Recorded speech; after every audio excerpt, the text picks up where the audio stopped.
سب سے پہلی چیز نماز ہے، نماز ہے۔ اس پر لانا ہے امت کو، اس پر لانا ہے ہر مسلمان کو۔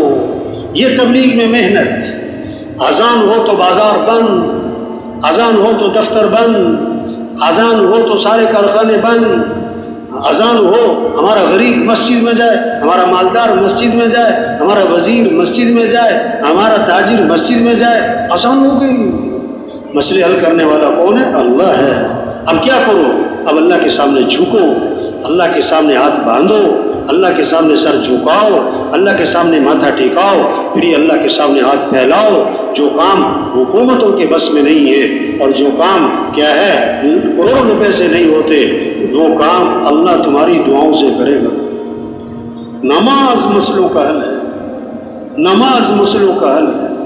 فجر، ظہر، عصر، مغرب، عشاء، 5 نمازیں فرض ہیں، لیکن فجر کی فضیلت آپ صلی اللہ علیہ وسلم نے خاص طور پر بیان فرمائی۔ آپ نے فرمایا جو فجر کی نماز پڑھے گا، جو صبح کی نماز پڑھے گا، وہ اللہ کی ذمہ داری میں آ گیا۔ وہ کس کی ذمہ داری میں آ گیا؟ اب اس حدیث کا تقاضا کیا ہے کہ فجر میں مسجدیں کیا ہوں؟ بولو بھائی، فجر میں مسجدیں کیا ہونی چاہیے؟ ہمارے مالدار فجر میں کہاں ہوں؟ مسجد میں۔ ہمارے تاجر فجر میں کہاں ہوں؟ ہمارے سارے وزیر فجر میں کہاں ہوں؟ ہمارے سارے جج وکیل فجر میں کہاں ہوں؟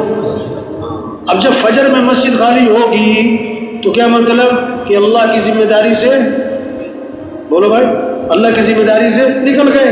جب اللہ کی ذمہ داری سے نکل گئے تو مسئلے حل، مسئلے حل۔ کام بنیں گے کہ بگڑیں گے؟ خوشی آئیں گی کہ پریشانی آئیں گی؟ فساد ہوگا کہ امن ہوگا؟ ہاں، یہ ہے پریشانیوں کی وجہ۔ مسجدیں خالی ہیں، اذان پہ بازار بھرے پڑے، توبہ توبہ توبہ، اذان ہو گئی، نماز ہو گئی، وقت ختم، بازار بھرے پڑے۔ وزن چیخ چیخ کے کہہ رہا ہے حی علی الصلاۃ، آجو آجو نماز کی طرف، چیخ کے کہہ رہا ہے حی علی الفلاح، آجو کامیابی کی طرف، آجو کامیابی کی طرف، آجو۔